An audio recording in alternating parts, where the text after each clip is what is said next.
like reached over the wall and picked up the wall with the phone in. It was my bag. That's my phone. So my phone is off, so I won't be shamed today. Okay, good. So we're all here to take on a 7-week meditation training. And some people here are fairly well experienced with meditation, and some people are completely new to meditation. So I'm going to be focusing on those people who are completely new. However, for those who have experience, this is the time, a nice 7-week period of time, to up your commitment into making sure that you do a daily meditation sitting. And don't worry too much about whether the meditation is nice or not nice, it's good or it's bad, your mind is bright or is dull. But for this period of time, try and do a daily meditation sitting. And then each week I'll ask you for feedback. Some of you who are completely new, I'm not sure yet, but we might kind of break up into smaller groups and have feedback with somebody with meditation experience. Very often just the act of interacting and talking with other people about your meditation really helps to help your own commitment. One of the difficulties with meditation is there is always something nicer to do. There's always something easier to do. It's always easier to pick up a newspaper, turn on the computer, pick up a book. Yeah, and books are good. There's always somebody to talk to. You can always turn on the TV and watch the news, watch a documentary. For me, YouTube is terrible. I can just chain watch YouTube. One thing after another thing after another thing. I like Judge Judy.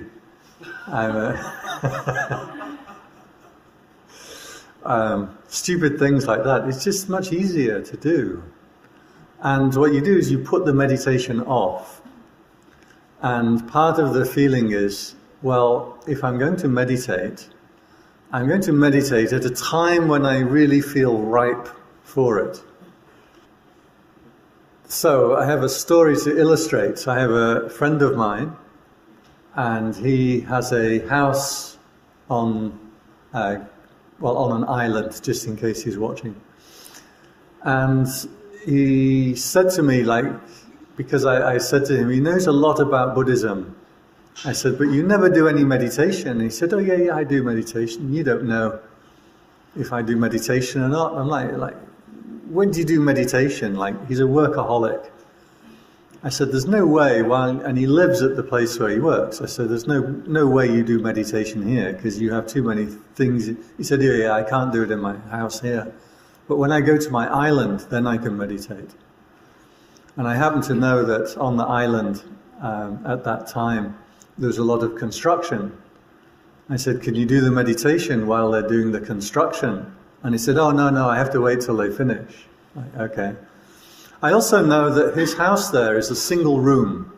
It's a fairly large room, but a single room house. And I said, well, there's you and your wife there at the same time. And he said, yeah, I can't do it while she's in there. And then I'm like, well, so he said, no, I go outside and I sit with nature and it's beautiful. I'm like, well, I know that even one mosquito drives you crazy. So he said, no, I can't go out when there's mosquitoes. And then I said, what about the hot season? He said, oh, it's too hot to go and sit outside. I'm like, so what have you got left? His idea of meditation, if it's not too hot and it's not too cold and there are no mosquitoes and his wife isn't there and he's on his island and it's nice weather, then he can meditate. That's not meditation. That's chilling out. That's relaxing in nature, which is great to do, but that's not meditation. He didn't agree with me, but there you go. So our meditation system, our meditation practice is something that we want to try and arouse and maintain.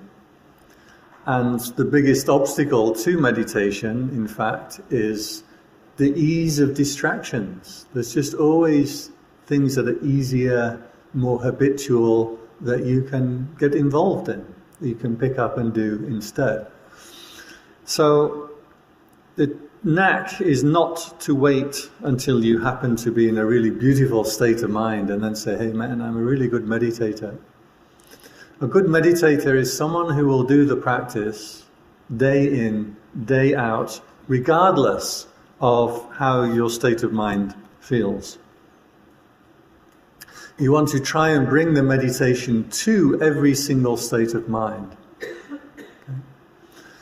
Okay, for those who are new, the path of meditation, there are different reasons for people to get interested in meditation. For me, I read a book about these monks who would live up in caves on the side of the mountain.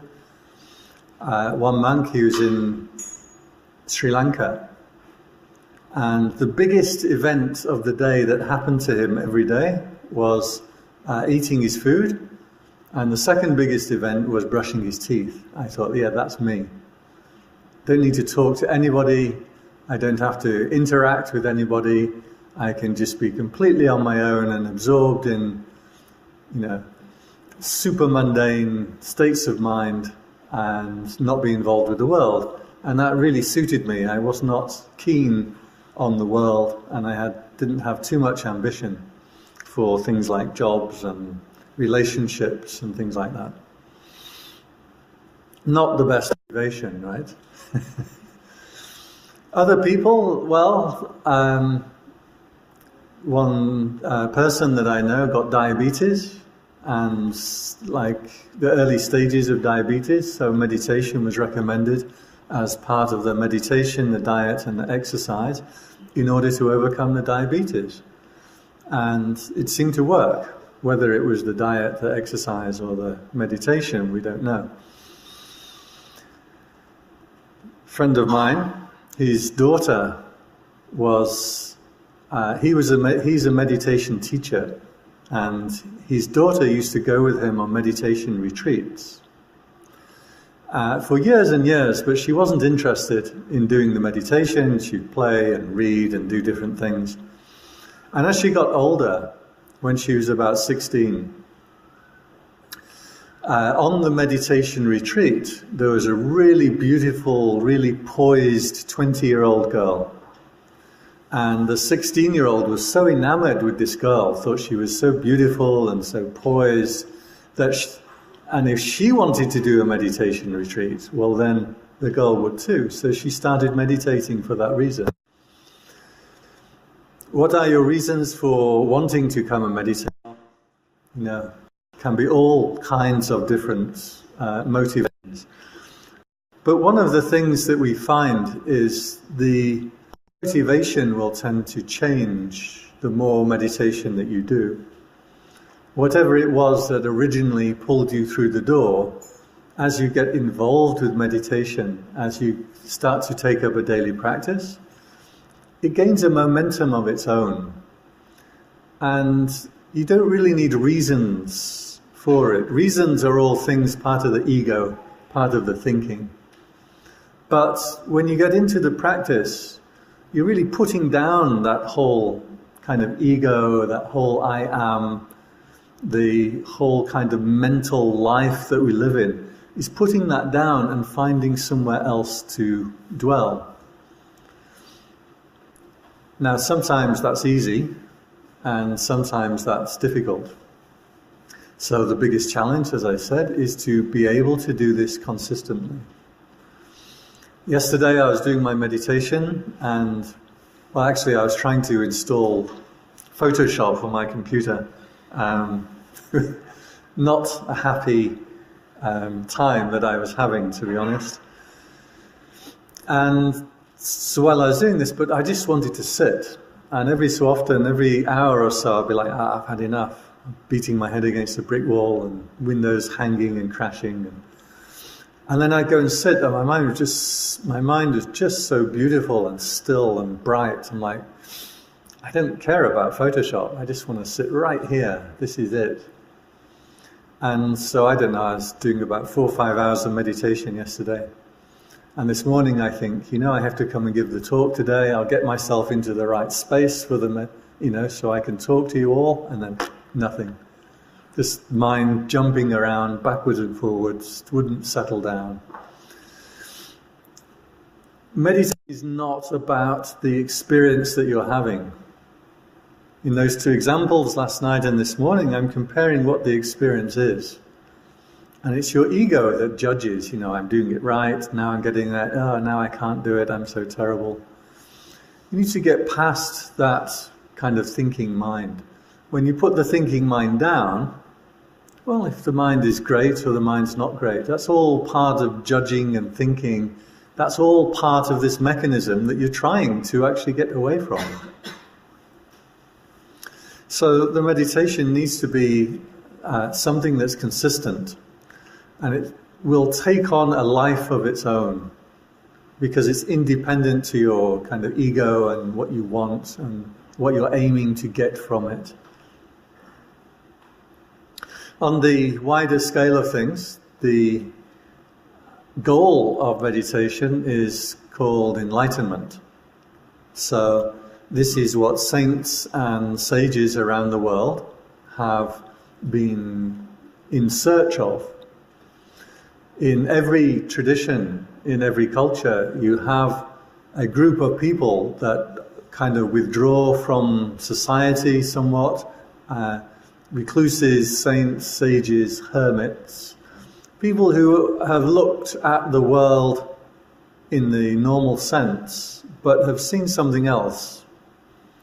And every culture, in every age, all around the world, you've had people who do this.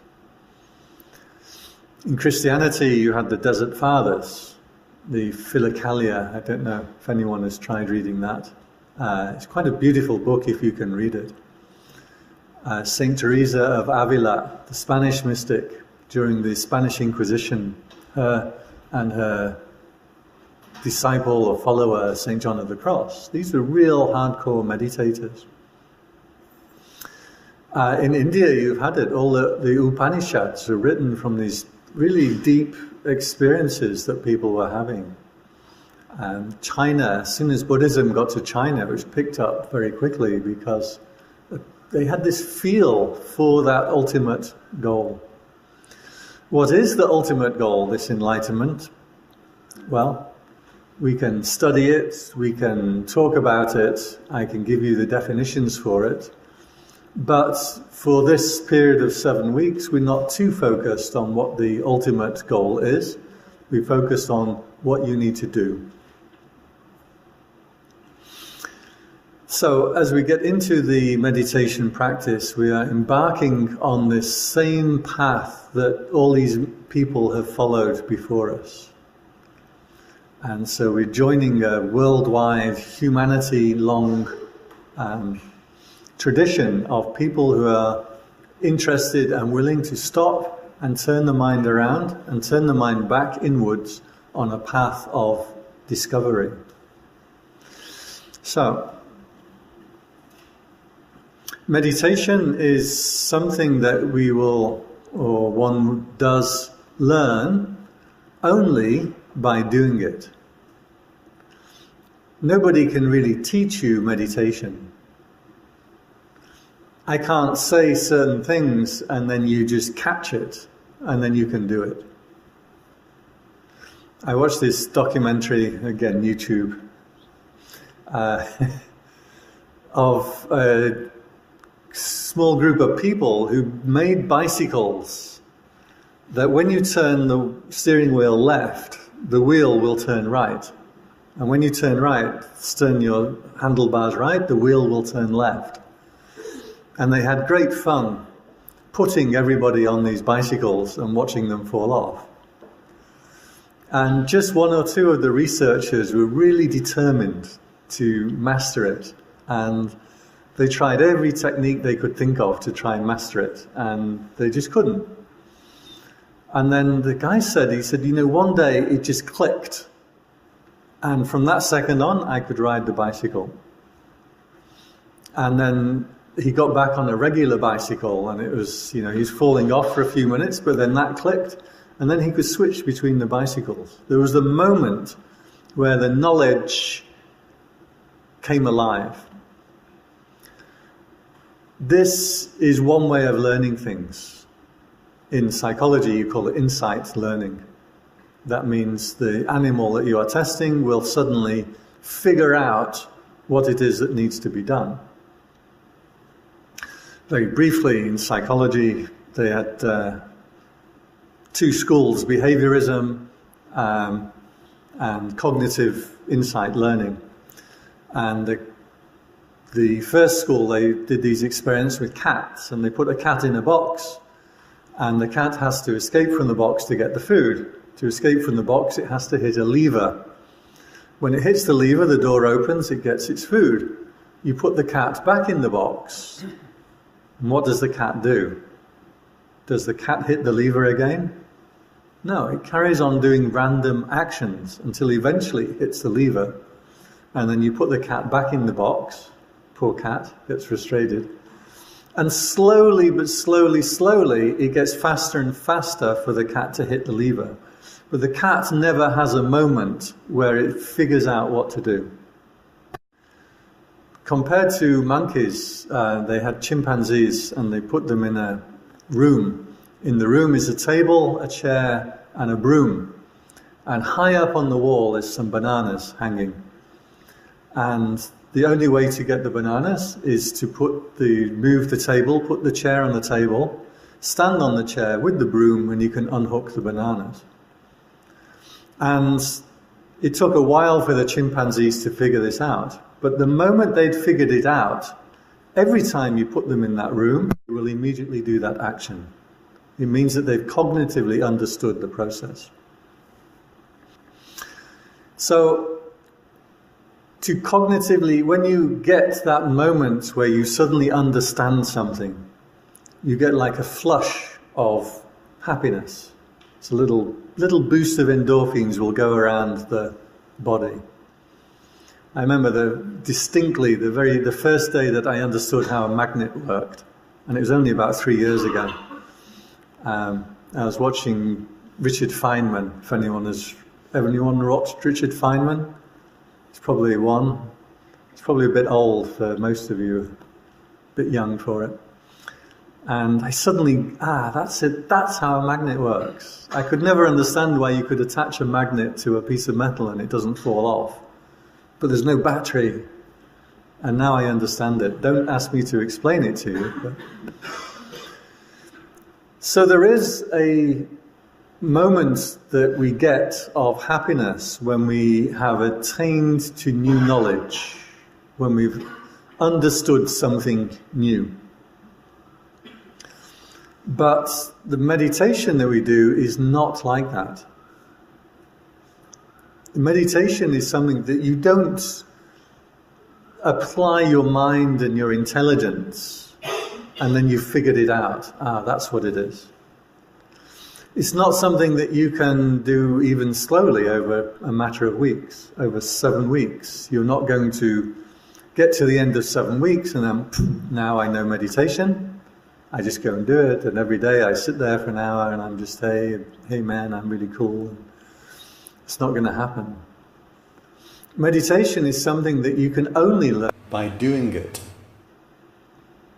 And this was a difficulty for many years, trying to teach meditation, because I was trying to make people understand. And you can't. You may understand something intellectually. You may understand how a magnet can stick to the side of the fridge without the need for a battery. But you'll never understand meditation and that's what it is. So the meditation is only something that you can learn by doing it. You have to just do it.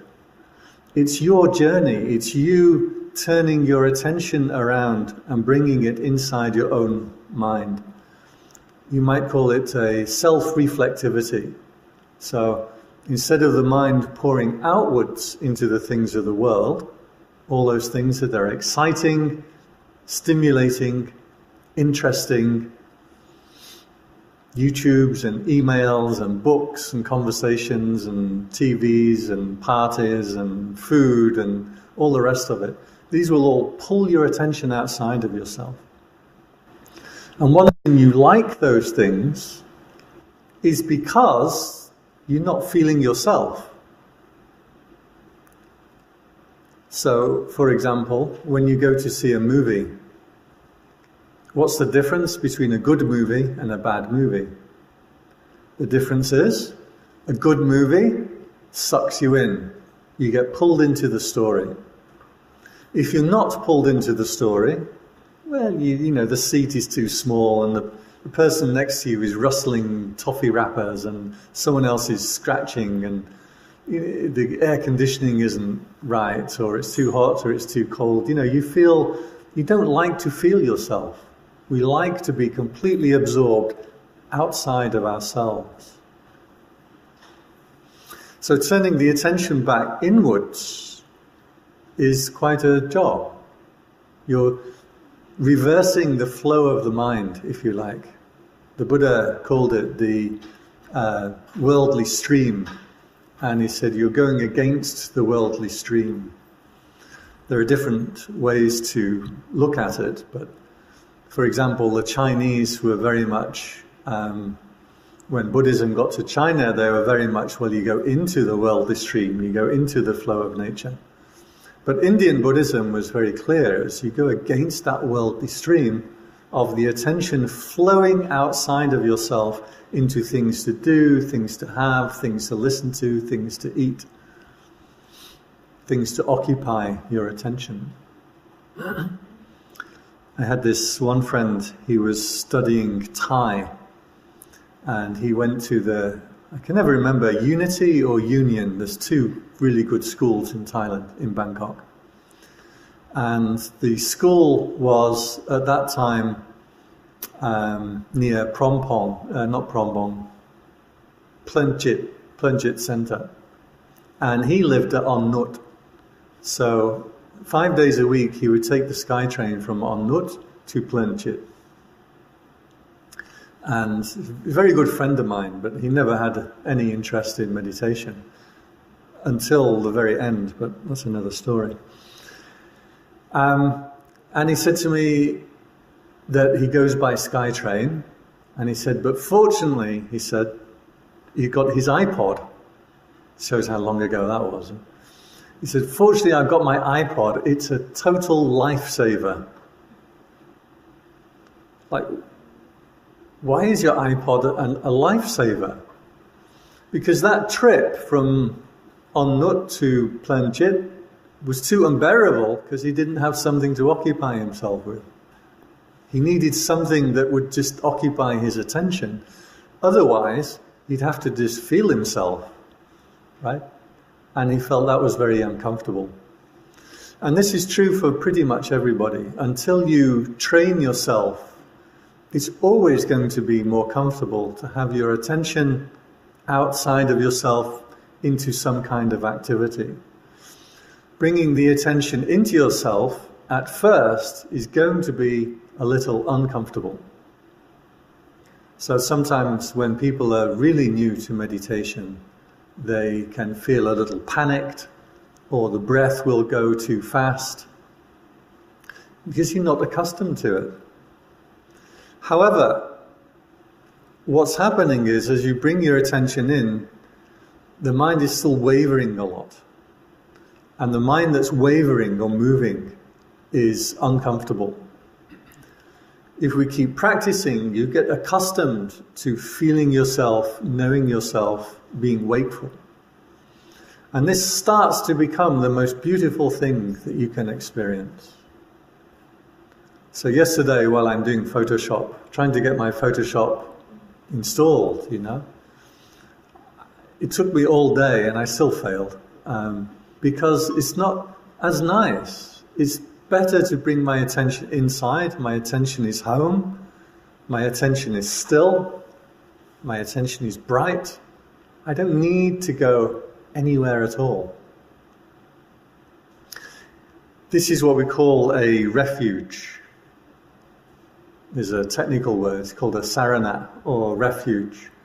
And a refuge means it's a place that you can place your mind, which doesn't depend on anything. Doesn't depend upon having the right food to eat. Food is a really big thing, you know. You might not think it is, but you come and live in the monastery and you get the kind of food that we have to eat. And, you know, within a few days you're starting to realize what a big thing food is for most people. I had a friend of mine, he had gout, and the doctor told him drink water. He's like, I don't like to drink water. I mean, like, our food obsessions are so strong that they'll even prefer illness to changing our kind of food and drink habits. So this refuge doesn't depend upon having the right food, doesn't depend upon having a nice building or a nice house or a nice place, doesn't depend on having the nicest people around you, doesn't depend upon your partner. You know, so many people I know, their happiness depends on their partner. It's not a very reliable place to to ground your sense of happiness in your partner, right? Other people are not terribly reliable. Who was it said hell is other people? It was Sartre, was it? Yeah. So, if you have developed this refuge, what happens is that you have a place to place your mind, which is always there, it's always right. It's independent of the states of mind. This is important. Because meditation is not making your state of mind very happy and very beautiful. It's having a place to rest independent of the state of mind. So your state of mind may be highly agitated, may be unhappy, it may be bright, it may be dull. Behind all of those states of mind actually is this really cool, bright, clear, awake, resting place. It's right there, right? In fact, it's so close to you, you don't notice it. And this is what we are trying to cultivate through the meditation. Some years ago, I had this crazy doctor told me I had cancer, which I didn't, but he told me I had lymphoma. And I don't like hospitals at the best of time. In fact, just going anywhere near a hospital, in fact, even just the word makes me feel a bit queasy. And so I was already feeling very out of sorts. And then he said, you know, I think you really may well have lymphoma. I'm like, oh man. And then I went to lie down because I was feeling all dizzy. And he said to me one of the most stupid things I've ever heard in my life. He said, why are you lying down? I said, I just need a minute to stop. And he said, why? I said, because, like, what do you mean, why? Because I don't want to die. And he said to me the most utterly ridiculous thing. He said, why are you afraid of dying? You're a monk. Like, you're not helping the situation here. Even while that was happening, I could still feel this sense of refuge. There was still this sense of this stillness, place of stillness, a place of brightness, a place of alertness that was independent of even that feeling, even being afraid that I'm going to die. It was 12 years ago, I'm not dead yet, so I should go back and see him really, shouldn't I? So, this is what we're trying to develop, this sense of refuge, and it's right there inside you, it's right there in or amongst or between every single state of mind that you can possibly have. It's right there. It's going to take some digging out, and to dig it out takes time, it takes commitment, and 7 weeks won't do it, 7 months won't do it. This is at least a lifetime practice. At least a lifetime practice. You never really get to the point where you say, okay, now I know how I can do meditation. There's always more and more layers, there's always more and more tricks that the mind will play upon you. So at least one lifetime. That's why I wrote upon here, above all, be patient.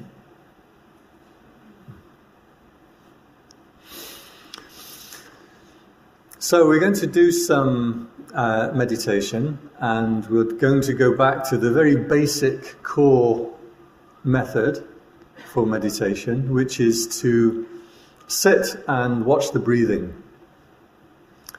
The breathing is a meditation object, and you can have any one of hundreds or thousands of different meditation objects. Usually meditation objects are things like a mantra, words that you can recite. Visual things. If you're very visual, you can focus on things that you can see, from light to a candle to even to a very intricate bodhisattva picture, and really strongly visualize. Those are some. There are many body-based forms of meditation. We do the Qigong here every Thursday as a good way to bring your attention in the body. We do walking meditation. But amongst all of these different meditation objects that you can use, the one that we use most commonly is the breathing. And there are a couple of good reasons for this. One is, when you do the meditation, we make sure that on the in-breath, the abdomen expands. On the out-breath, the abdomen contracts. This is called yogic breathing.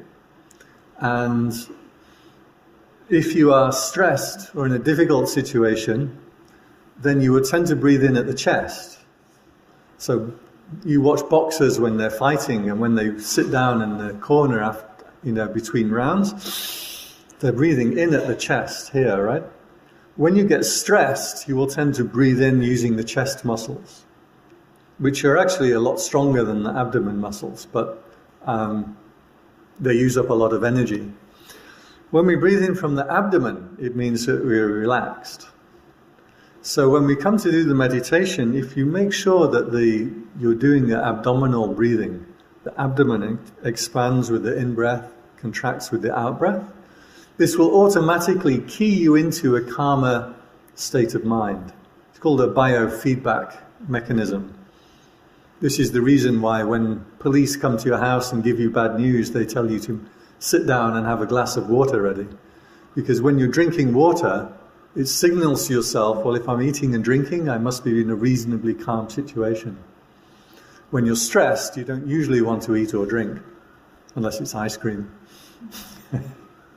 So the breathing, especially from the abdomen, will signal to you that this is a time when you're feeling in a safe and relaxed place, and has that biofeedback mechanism onto the mind. Second thing is, the breath will be a very good barometer, will indicate to you how you're feeling at the moment. And the whole idea of meditation, or insight meditation that we do here, is that you start to really see yourself more clearly. Okay? I could tell you how to change. I could tell you, be more compassionate, be nicer, feed the cats, and, ask your children what they're studying at school, and I could blah, blah, blah. I could do all kinds of things. You could do the same with me. There's plenty of things in life that I do wrong. To simply use the ego or the intellect to say, well, this is how you should be, or this is how I should be, is not a very good long-term plan. It's not going to change you very much. Years ago, I went from England to New Zealand because it was as far away from England as I could get. And on the flight there, I invented an entirely new character that I was going to be. Forget this other person in England. Now I'm going to be this completely new character. I can clean the board. Of course, within 2 weeks, I'm exactly the same as I was when I left England, because I'd carried the exact same personality along with me. Setting forth goals, I'm going to be like this or this or this, it's not going to change you very much. We do this kind of work. It's called adhitthana, or resolution. And this is when we do things like bowing practice or chanting practices. So we can take a long-term, deliberate, conscious effort to change our behavior. But in Buddhism, the tool that we use is called insight. And insight means that you are being aware of yourself. As I discussed earlier, most of the time, most of you are not aware of yourself. You like to be aware of what you're eating, what you're doing, who you're talking to, what you are looking at, where you are driving, what you are planning, anything except feel yourself. So our vehicle of change in the meditation is observation. Neither I nor anybody else is going to tell you how you should be. It's up to you yourself to determine that with your own intelligence and your own wisdom. But the meditation will give you a tool whereby you can see how you are. And seeing how you are is what will start to change you in a way that your ego can't, your intellect can't do it. You can't set forth those kind of goals. Those people who have been meditating a long time, you get days or months when you feel like you're really cracking it and like, oh yeah, I've got it going, and then months when it just doesn't seem to work. That's just the waves on the surface of the ocean. The undercurrents to the ocean is what will really move you and change you. And when you look back over 5 years, 10 years, 20 years, then you say, oh, that is a complete change. I know for myself that before I was doing meditation, my happiness just depended upon other people and other things so much of the time. Depended on my parents, depended on my friends, it depended on my car. All these kind of things that I was so invested in. And these days my happiness doesn't really depend upon anybody. It depends upon me and me alone. Sometimes I get really beautiful places to live and to be in. And sometimes, I get really terrible situations. I stayed in Koh Samui in this Kamalaya resort, is it? It's, he knows it, very well, plush, high-class, expensive resort. And I had 3 nights there. I was like, oh, this is the life, the life of a monk, come here. Another time I was in the temple and I just rolled up and asked to stay the night, and they put me in this really disgusting room.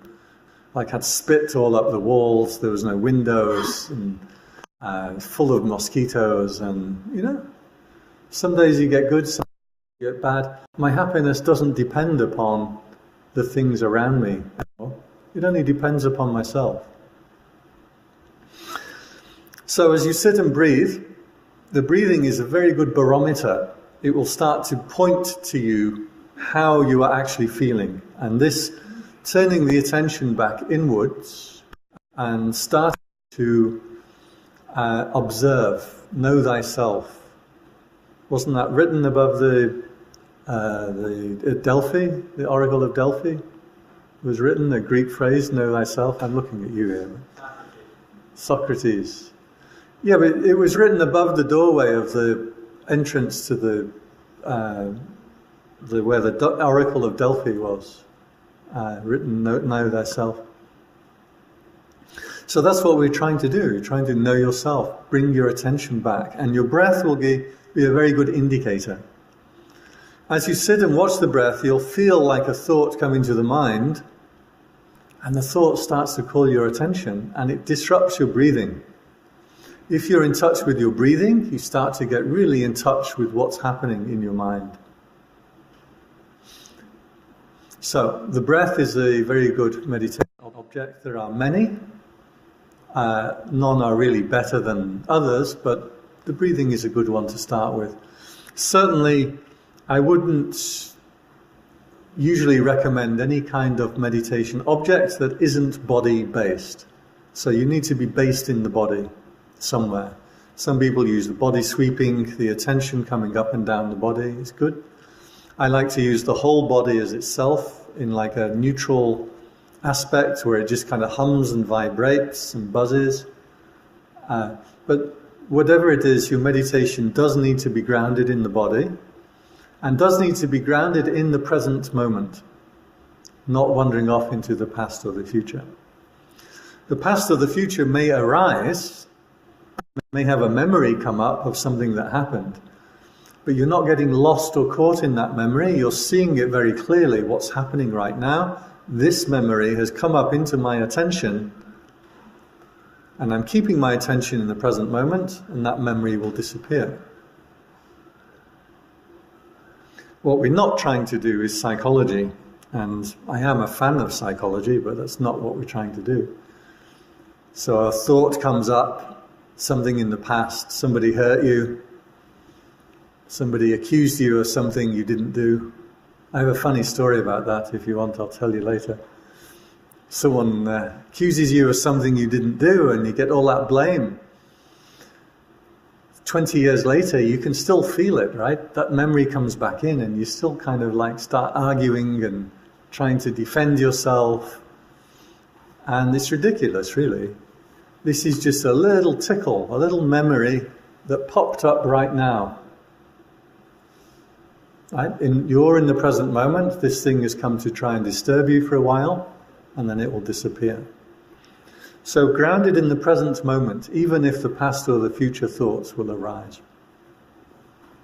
As you focus on the breath, what will happen is the breathing comes in, the breathing goes out, the breathing comes in, the breathing goes out, the breathing comes in, and the mind says, okay, I've got that.